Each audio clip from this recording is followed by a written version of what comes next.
আপনারা দেখছেন নিউজ তৎকাল 24। নমস্কার, নিউজ তৎকাল 24 এর পর্দায় আপনাদের সকলকে স্বাগত।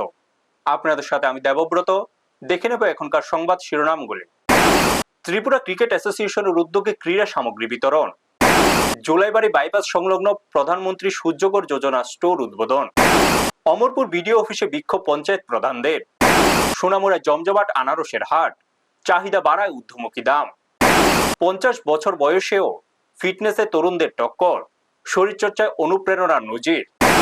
এখন সংবাদ বিস্তারিত। ত্রিপুরায় ক্রিকেট ও অন্যান্য খেলাধুলার উন্নয়নে গুরুত্বপূর্ণ পদক্ষেপ নিল ত্রিপুরা ক্রিকেট অ্যাসোসিয়েশন। অ্যাসোসিয়েশনের উদ্যোগে আয়োজিত এক অনুষ্ঠানে বিভিন্ন ক্রিকেটার ও ক্রীড়া সংগঠনের মধ্যে 108টি ক্রিকেট কিট ব্যাগ সহ বিভিন্ন ধরনের ক্রীড়া সামগ্রী বিতরণ করা হয়। অনুষ্ঠানের প্রধান অতিথি হিসেবে উপস্থিত ছিলেন মুখ্যমন্ত্রী ডক্টর প্রফেসর মানিক সাহা। এছাড়াও ত্রিপুরা ক্রিকেট অ্যাসোসিয়েশনের কর্মকর্তাবৃন্দ, ক্রীড়া সংগঠনের প্রতিনিধিরা এবং ক্রীড়া জগতের বিশিষ্ট ব্যক্তিরা উপস্থিত ছিলেন। এদিন মুখ্যমন্ত্রী বলেন, যুব সমাজকে খেলাধুলার প্রতি আরো বেশি আকৃষ্ট করতে রাজ্য সরকার বিভিন্ন ক্রীড়া সংস্থার সঙ্গে সমন্বয় রেখে কাজ করছে।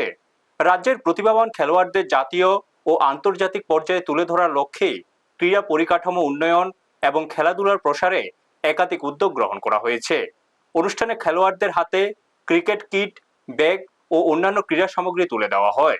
এই উদ্যোগে উপকৃত হয়ে খেলোয়াড়দের মধ্যে উৎসাহ ও আনন্দের পরিবেশ লক্ষ্য করা যায়। ক্রীড়া প্রেমীদের মতে ত্রিপুরা ক্রিকেট অ্যাসোসিয়েশনের এই উদ্যোগ রাজ্যের ক্রীড়া বিকাশে নতুন গতি সঞ্চার করবে। ব্যুরো রিপোর্ট, নিউজ তৎকাল 24।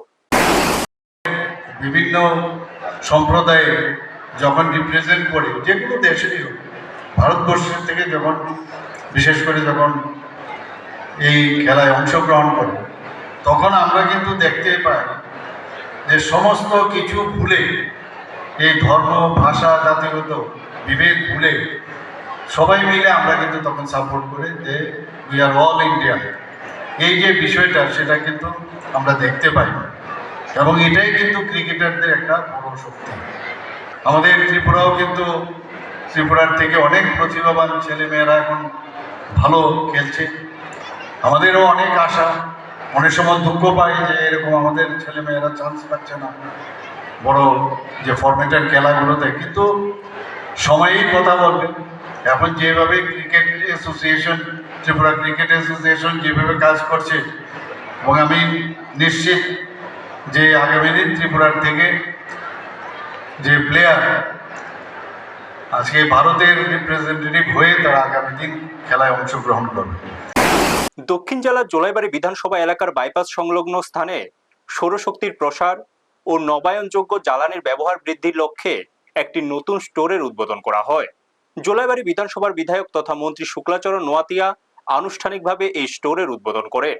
অনুষ্ঠানে উপস্থিত ছিলেন জোলাইবাড়ি পঞ্চায়েত সমিতির chairman Tapas Dutta, block advisory কমিটির চেয়ারম্যান অশোক কুমার মগ, এলাকার জনপ্রতিনিধিরা, বিদ্যুৎ দপ্তরের আধিকারিক এবং স্থানীয় বিশিষ্ট ব্যক্তিবর্গ। উদ্বোধনী অনুষ্ঠানে মন্ত্রী শুক্লাচরণ নোয়াতিয়া বলেন, বিদ্যুৎ সাশ্রয়, পরিবেশ সংরক্ষণ এবং আত্মনির্ভরশীল জ্বালানি ব্যবস্থা গড়ে তুলতে সৌরশক্তির ব্যবহার বর্তমান সময়ে অত্যন্ত গুরুত্বপূর্ণ। সৌরশক্তির মাধ্যমে একদিকে যেমন বিদ্যুৎ বিল কমানো সম্ভব, অন্যদিকে দীর্ঘমেয়াদী বিদ্যুৎ ব্যয় প্রায় শূন্যে নামিয়ে আনার সুযোগও তৈরি হয়। তিনি আরও বলেন, প্রধানমন্ত্রী সূর্যকর বিনামূল্যে বিদ্যুৎ যোজনা কেন্দ্র সরকারের একটি জনকল্যাণমূলক প্রকল্প। এই প্রকল্পের আওতায় সাধারণ মানুষের বাড়ির ছাদে সৌর প্যানেল স্থাপন করে প্রতি মাসে 300 ইউনিট পর্যন্ত বিনামূল্যে বিদ্যুৎ সুবিধা দেওয়ার লক্ষ্য নেওয়া হয়েছে। এর ফলে সাধারণ মানুষ বিদ্যুৎ সাশ্রয়ের পাশাপাশি অতিরিক্ত বিদ্যুৎ উৎপাদন করে আর্থিকভাবেও লাভবান হতে পারবেন। মন্ত্রী জানান, উত্তর পূর্বাঞ্চল বিশেষ করে ত্রিপুরার দুর্গম এলাকাগুলোতে সৌরশক্তির ব্যবহার মানুষের জীবনযাত্রার মান উন্নয়নে গুরুত্বপূর্ণ ভূমিকা পালন করছে। এর ফলে শিক্ষার প্রসার, বিদ্যুতের সহজলভ্যতা এবং সামগ্রিক সামাজিক অর্থনৈতিক উন্নয়ন সম্ভব হচ্ছে। তিনি আশা প্রকাশ করেন, জোলাইবাড়িতে এই নতুন স্টোর চালু হওয়ার ফলে সৌরশক্তির ব্যবহার আরও বৃদ্ধি পাবে এবং প্রধানমন্ত্রী সূর্যকর যোজনার সুবিধা সাধারণ মানুষের কাছে সহজে পৌঁছে যাবে। ব্যুরো রিপোর্ট, নিউজ তৎকাল 24। রাজ্য সরকারের বিদ্যুৎ দপ্তরের সহযোগিতায় আমাদের রাজ্যের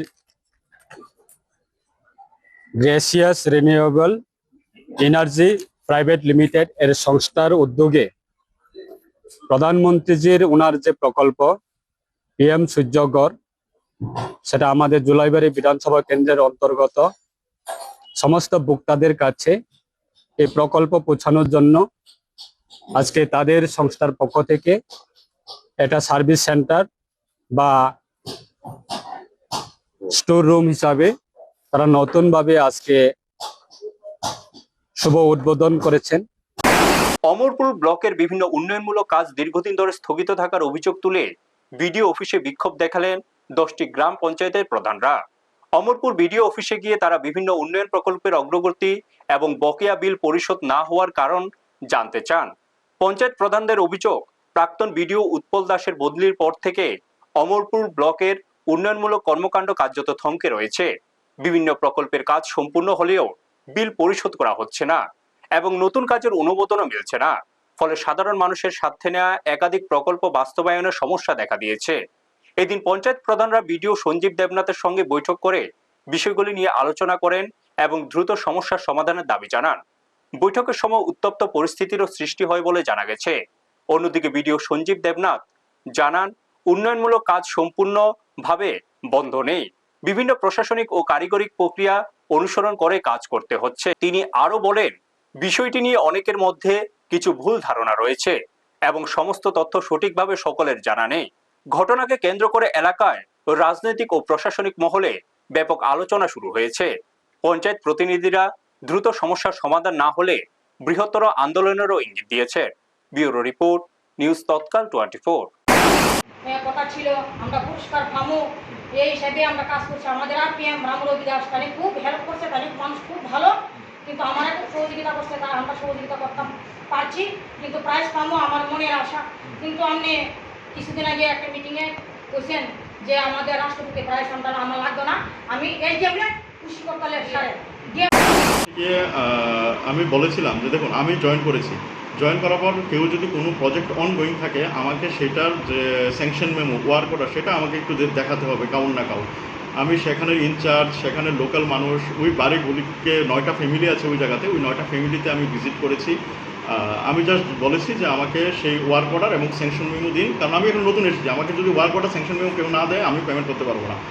অমরপুর যে আরডি ব্লকে আইছেন সব পঞ্চায়েতের দায়িত্বপ্রাপ্তরা, কি কারণে আইছেন এখানে? আমরা আইছি, আমরা যে আগে বিডিও স্যার আছেন উৎপল দাস, ওনার যাওয়ার পরে থেকে পঞ্চায়েতের উন্নয়ন যে কথাটা উপর একটা উঠছিল শব্দ যে আমরা ত্রিপুরা আমরা এমনকি আমরা রাষ্ট্রপতি পুরস্কারও পাইছি, কিন্তু সেই উন্নয়ন এখন বদ্ধ হয়ে গেছে। আমরা প্রত্যেকটা পঞ্চায়েতের ইনচার্জরা না প্রত্যেক দিন প্রত্যেকটা বিসি জিপি ইনচার্জরা না তারা সকাল থেকে ডিউটি লাগায়, আমরা 300 থেকে শুনি তারা ভোর 4:30 অবধি নাকি কাজ করে। তো আমরা পঞ্চায়েতের যত উন্নয়নমূলক কাজ আছে সব বদ্ধ হয়ে রয়েছে এবং আমরা জনগণের কাছে আমরা প্রতিদিন উত্তর জবাবদারি হইতে লাগতেছে। তার জন্য আজকে আমরা তাদের কাছে উত্তর চাইতে আসছি। এই যে আমাদের অমরপুর আরডি ব্লকের যে বর্তমান বিডিও সঞ্জীব দেবনাথ। ত্রিপুরার অন্যতম জনপ্রিয় ও সুস্বাদু গ্রীষ্মকালীন ফল আনারস। রাজ্যের বিভিন্ন এলাকায় এই ফলের চাষ হলেও সোনামুড়া মহকুমার টিলাভূমি অঞ্চলে আনারসের উৎপাদন বিশেষভাবে উল্লেখযোগ্য। জুমার ঢেপা, বৈরাগী বাজার, তকসাপাড়া, কামরাঙ্গা, টিলা, মোহনভোগ, কুলুবাড়ি সহ বিস্তীর্ণ এলাকা জুড়ে রয়েছে আনারসের বাগান। এক সময় নানা কারণে অনেক আনারস বাগান নষ্ট হয়ে গেলেও বর্তমানে নতুন করে বাগান গড়ে তোলার উদ্যোগ দেখা যাচ্ছে। ফলে ভবিষ্যতে আনারস চাষ আরো সম্প্রসারিত হবে বলে আশা করছেন চাষিরা। আনারস এই অঞ্চলের গ্রামীণ অর্থনীতির একটি গুরুত্বপূর্ণ অর্থকরী ফসল। বর্তমানে সোনামুড়া ও কুলুবাড়ি বাজারে জমজমাট আনারসের হাট বসছে। প্রতিদিন বিপুল পরিমাণ আনারস বিক্রি হচ্ছে এইসব বাজার থেকে। ব্যবসায়ীদের মতে চাহিদার তুলনায় সরবরাহ কিছুটা কম থাকায় বর্তমানে আনারসের দাম তুলনামূলকভাবে বেশি। বড় আকারের আনারস প্রতিটি 50 থেকে 60 টাকা বিক্রি হচ্ছে। ছোট আকারের আনারসের দাম শুরু হচ্ছে 20 টাকা থেকে। স্থানীয় চাষি ও ব্যবসায়ীদের আশা, আগামী কয়েক বছরের মধ্যে নতুন করে আরো আনারস বাগান গড়ে উঠবে। উৎপাদন বাড়ার পাশাপাশি এই সুস্বাদু ফলের বাজারও আরো সম্প্রসারিত হবে, যা এলাকার অর্থনীতিকে আরো শক্তিশালী করতে সহায়ক হবে। ব্যুরো রিপোর্ট, নিউজ তৎকাল 24। বয়স শুধু একটি সংখ্যা, এই কথাটিকে বাস্তবে প্রমাণ করে চলেছে সাবরু মহকুমার বাসিন্দা রাজু মাদ্রাজি। যখন অনেকেই বয়স বাড়ার সঙ্গে সঙ্গে শরীরচর্চা থেকে দূরে সরে যান, তখন 50 বছর বয়সেও নিজের ফিটনেস ধরে রেখে এলাকার মানুষের কাছে অনুপ্রেরণার উদাহরণ হয়ে উঠেছেন তিনি। সাবরুম হাসপাতালের সাফাই কর্মচারী এবং নেতাজিপাড়া এলাকার বাসিন্দা রাজু মাদ্রাজি গত প্রায় 15 বছর ধরে নিয়মিত শরীরচর্চা করে আসছেন। প্রতিদিনের কর্মব্যস্ততার পরও তিনি সময় বের করে সাবরুমের মাই ফিটনেস জিমে গিয়ে অনুশীলন করেন। নিয়মিত পরিশ্রম ও শৃঙ্খলাবদ্ধ জীবনযাপনের ফলে আজও তিনি সুসংগঠিত শরীর ও কর্মক্ষমতা বজায় রেখেছেন। স্থানীয়দের মতে রাজুর শারীরিক সক্ষমতা ও উদ্যম অনেক তরুণের কাছেও ঈর্ষণীয়। তার এই অর্ধবসায় প্রমাণ করে ইচ্ছাশক্তি ও নিয়মিত চর্চা থাকলে বয়স কখনোই বাধা হয়ে দাঁড়াতে পারে না। আপনার নাম? আপনি 50 বছর বয়সে শরীরচর্চা কিভাবে ধরে রেখেছেন? 50 বছরে আমার মনে হয়েছে যে রোগ পরিমাণে যে পরিমাণে রোগ শুরু হয়েছে এক্সারসাইজ যদি না করি আমরা রোগের থেকে বাঁচতে পারবো না। আপনি অনুপ্রেরণা কার থেকে পেয়েছেন? এটা আমার হাসপাতাল করি আমি এই প্রাথমিক অভিজ্ঞতা থেকে আমি ধরে রেখেছি। বাড়ি কোন জায়গাতে আপনার? বাড়ি আমাদের থেকে যুব সমাজকে কি বার্তা দিতে চাইবেন? তার কাছে যুব সমাজকে কি বার্তা দিতে চাইবেন? বার্তা দিতেছি সবাই আসুক, জিম করো, এক্সারসাইজ করো। এক্সারসাইজের মাধ্যমে তোমরা অনেক কিছু লাভবান হবে। এক্সারসাইজ করলে ফাস্টারিংয়ে বডি মেনটেন না, মানুষের মতো মেনটেন করতে হবে। রাজুর প্রশিক্ষক শিবু দাস জানান, বর্তমান সময়ে যুব সমাজের একটি বড় অংশ বিভিন্ন নেশার দিকে ঝুঁকে পড়ছে। এমন পরিস্থিতিতে রাজু মাদ্রাজির জীবনধারা ও শৃঙ্খলা তরুণ প্রজন্মের জন্য একটি ইতিবাচক দৃষ্টান্ত হতে পারে। তিনি বলেন, সুস্থ ও সুন্দর ভবিষ্যৎ গড়তে শরীরচর্চার কোনো বিকল্প নেই। রাজু মাদ্রাজির এই দীর্ঘদিনের সাধনা শুধু ব্যক্তিগত সাফল্যের গল্প নয়, বরং সমাজের জন্য একটি গুরুত্বপূর্ণ বার্তাও বহন করে। বয়স নয়, মানুষের প্রকৃত শক্তি তার ইচ্ছা শক্তি ও অধ্যবসায়ে। ব্যুরো রিপোর্ট, নিউজ তৎকাল 24। আপনার নাম? আমার নাম শিবু দাস। আপনার এটা কি আপনার জিম? হ্যাঁ, আচ্ছা, আপনি আপনার ছাত্রদের কিভাবে ধরে রেখেছেন? আজকালের দিনে তো অনেক কিছুই সব কিছুর মধ্যেই ভেজাল, খাওয়া দাওয়ার মধ্যে সব কিছুর মধ্যেই ভেজাল, লাইফস্টাইলের মধ্যে সব কিছুর মধ্যেই। আর যুব সমাজ নেশাগ্রস্তর দিকে বেশি অ্যাট্রাকশন হয়ে থাকে। তো আমি জিমটা অ্যাকচুয়ালি আমিও একটা সময় জিম করতাম, খেলাধুলা লাইনে আমি ছিলাম। তো একটা সময় ভেবে দেখেছি না, যে যুব সমাজকে যদি ধরে রাখতে হয়, সুস্থ থাকতে হয়, তাহলে জিমটাই। এখনকার মতো সংবাদ এই পর্যন্তই। আমাদের অন্যান্য অনুষ্ঠানের জন্য চোখ রাখুন নিউজ তৎকাল 24 এর পর্দায়। আপনারা দেখছেন নিউজ তৎকাল 24।